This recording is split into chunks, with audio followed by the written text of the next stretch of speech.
And welcome back to EDH Deck Building. I am your host, Demo, and we are still looking at Outlaws of Thunder Junction spoilers.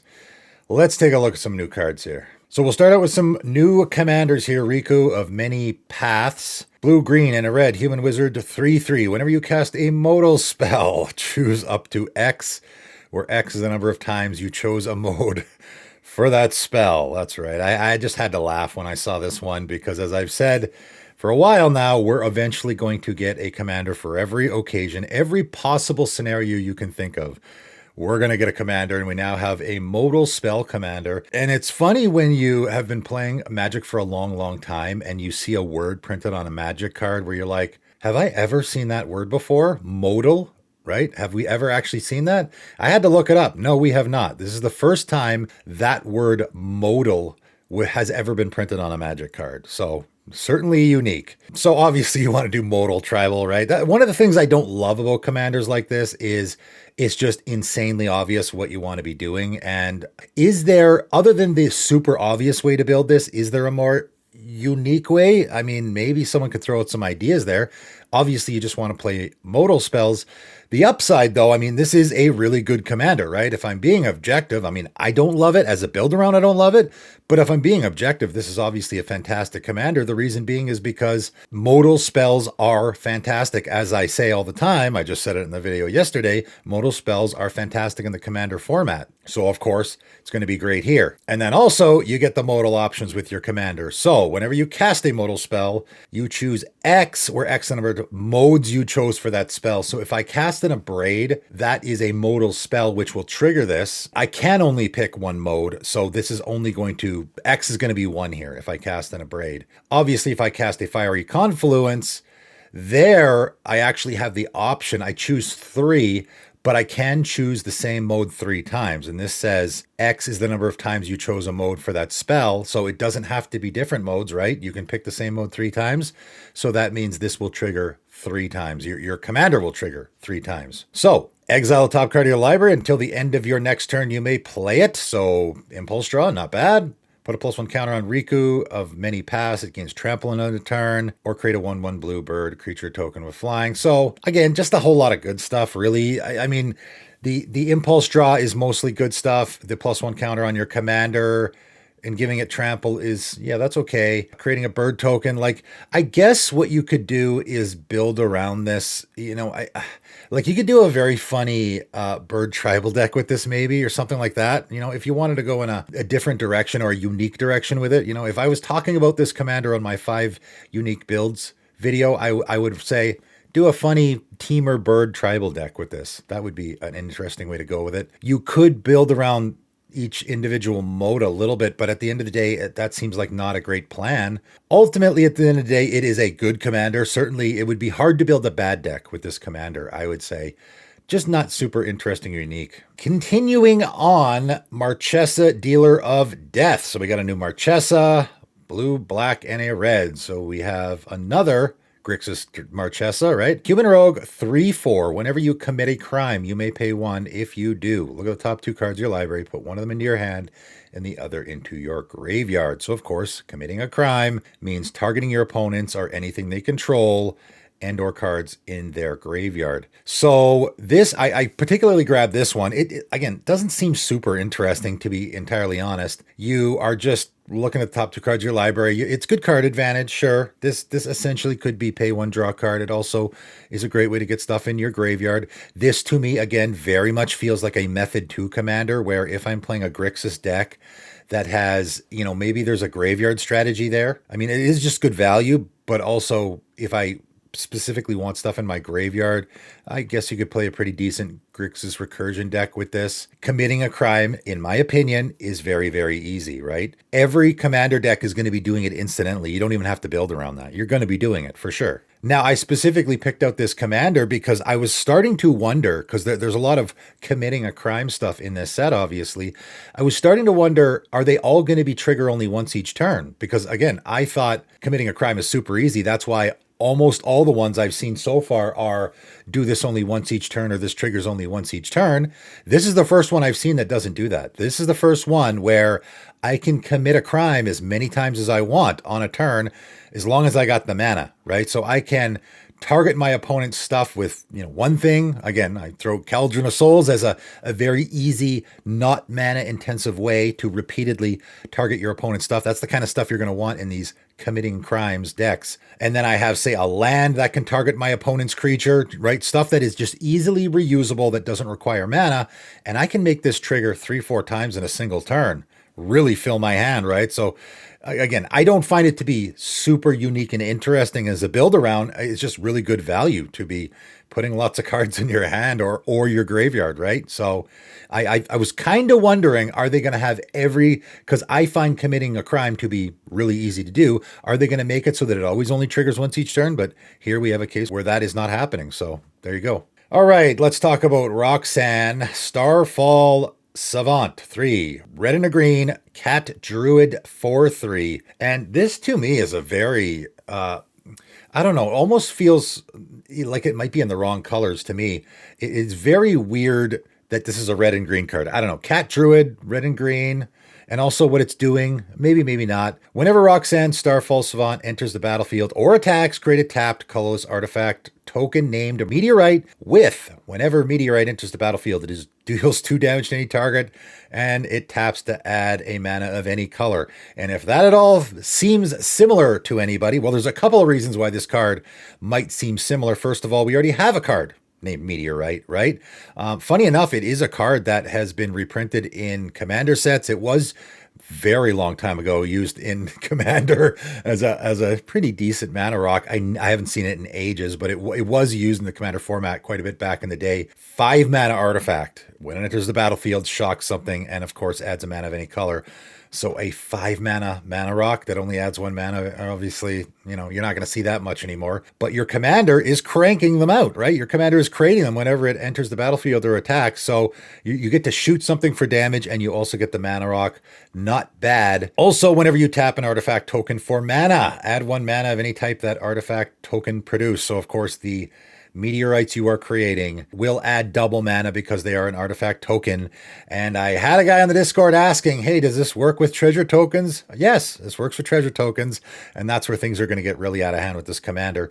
I mean, whenever you tap an artifact token for mana is exactly what you're doing with a treasure token. Now you are also sacrificing it, but so what? The stipulation is here, you're tapping an artifact token and you're adding mana, which is what a treasure token is doing. So this will double the mana from your treasure tokens. So obviously people are going to be doing that a ton in this deck. It's a pretty funny commander. It's funny because it's creating artifact tokens in Gruul colors, which you don't see very often. So you're going to want to do artifact tribal. We do have a little bit of that now, which obviously you could put in this deck. That's a little strange. The mana rock thing with a Gruul deck, again, it's all a little strange. Of course, people will probably bring up where this has happened before, which is Svella. And Svella, obviously, again, when that commander came out, I was like, this seems weird as a Gruul commander. A Gruul commander, especially with the snow, that is creating mana rocks, so felt weird in Gruul colors, and maybe you could go way, way back to the start of my channel when that commander got spoiled, or when I did the deck tech, I think, on my channel, and I talked about how it had a weird feel to it as a Gruul commander. That's just me. Obviously, Roxan goes in the 99 of any Svella deck. I have a patron with a Svella deck, slam dunk in the 99, because of course the mana list that you are creating will tap for double mana. And I was talking in the last video in the comments with a couple of guys that were saying a lot of these, and as we're talking about these very archetype specific legendary creatures, right? Pretty much all of them, and I'm probably not going to talk about any more legendary creatures from this set. To be quite honest, I think a lot of them are very dry and boring and uninspiring and super archetype specific. And there's really not much to talk about, in my opinion. I'll go over it more when I do my best legendary creatures from the set. A lot of them, though, are just more and more feeling like great fits in the 99, right? Like I talked about the Rakdos, the new Rakdos in, I think, the first spoiler video I did, or the second one. One of the videos I did. And, the more I thought about it, the more I'm like, that just is a slam dunk in any black-red deck that's already sacrificing creatures all the time. Because you're It triggers when you sacrifice a creature. So that guy's a slam dunk in the 99 of any of those decks, just like Roxan is a slam dunk in a Svella deck or maybe any other. I guess a Gruul commander that's dealing with treasure tokens. I believe there is a couple of those. So more and more we are getting legendary creatures that are just super, very archetype specific in what they're doing. And yeah, you can build around it. That's what they're intending for it to do. But it also makes it so that, you know, I just think a lot of the commanders that I'm seeing in this set are likely going to be played in the 99 way more than they're going to be used as a commander. That's my opinion. All right, as mentioned, I'm actually going to stay away from commanders. You know, I've been told I'm being negative about some of these commanders, so I'll just stay away from them. I'm not even going to talk about them. Let's talk about some really great 99 cards. Ruthless Lawbringer is certainly a card that's going to see a ton of play in the commander format, without a doubt. 1 black-white vampire assassin 3/2. When Ruthless Lawbringer enters the battlefield, you may sacrifice another creature. When you do, destroy target non-land permanent. Wow.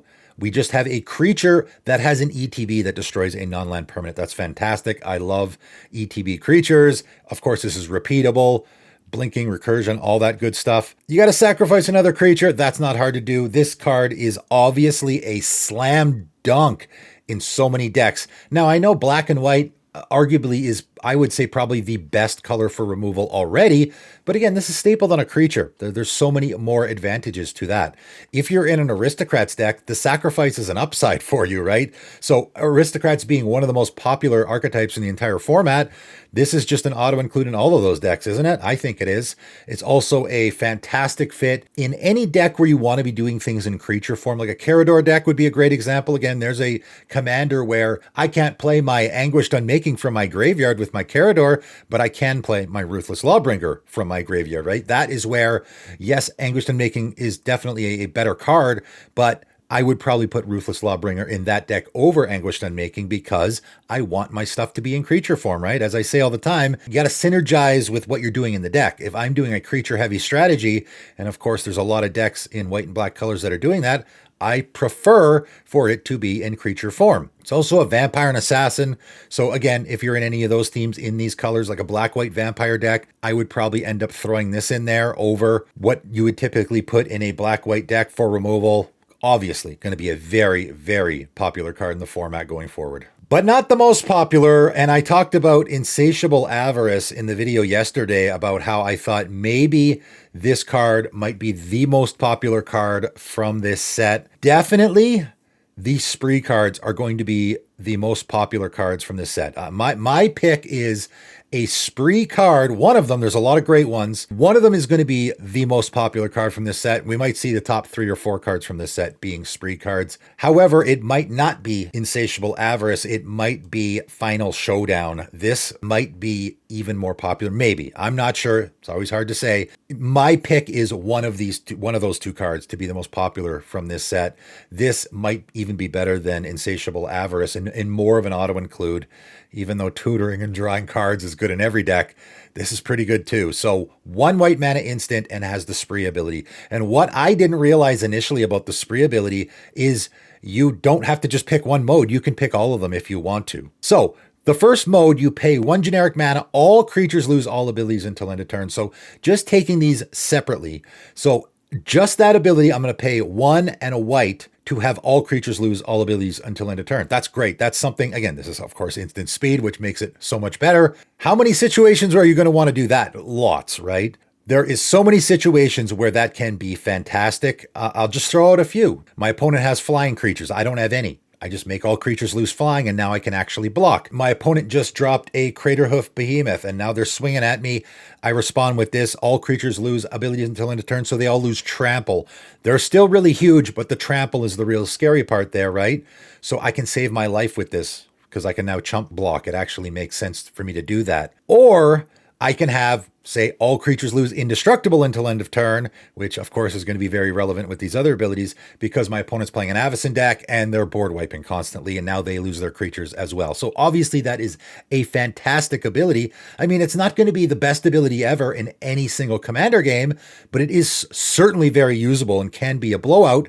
But because this is a modal card, right? If this card only did that, I would be like, yeah, that's pretty neat. But because it's doing a lot of other things, it's just an extra ability stapled on there. I would say it's probably the one you're going to use the least. The next ability, pay 1 generic mana. Again, choose a creature you control. It gains indestructible until end of turn. Of course, that's an ability you're always going to want to use in a commander game. The final mode, how all of that actually really plays into, I mean, again, both of those modes are really, really usable, of course, but how it plays even more into the case of how this card can be really valuable is the last mode, which 3 white, destroy all creatures. So, of course, 3 white, and the white. So 6 mana total to destroy all creatures. Now, of course, 6 mana board wipe's terrible, but having 2 abilities on this card that I already am going to want to use probably in every commander game, and then also have a board wipe stapled on it, man, that's so fantastic, right? And of course, you can combine the abilities. Now, it is a lot. And a lot of people will say it seems silly to now I also want to have, again, someone's playing that Avacyn deck or they have a Blightsteel Colossus. I can have all creatures lose all abilities and destroy all creatures. Now, that's a lot of mana, right? But it is pretty damn good. Mostly, though, even without the combining of the abilities here, this is just a phenomenal slam dunk in, like, I want to put this in all my white decks. Any deck that even has white, I might want to find room for this. It is a decent board wipe. Not great, but it's decent. Having that option is great. Giving your creature indestructible is probably the one you're going to be using the most, but also having creatures lose all abilities can be a pretty fantastic play in a lot of commander games as well. This might be the most popular card from this set for sure. All right, there you go. 5 more cards from Outlaws at Thunder Junction. So far, I would say, I mean, it's starting to become the case that for me, I am more excited about the 99 cards than the commanders. Again, for me, the commanders seem to be just, hey, they just printed a commander for another occasion that nobody was really asking for. And also, a lot of generic good stuff like that. For me, I don't find a lot of these commanders to be interesting build-arounds. That would be my only complaint. I'm not saying they're bad. They're just not interesting as a build-around. They don't entice me to want to go and run out and build a deck with that commander. That's just me. 99 cards, though. We got some pretty fantastic ones in this set, for sure.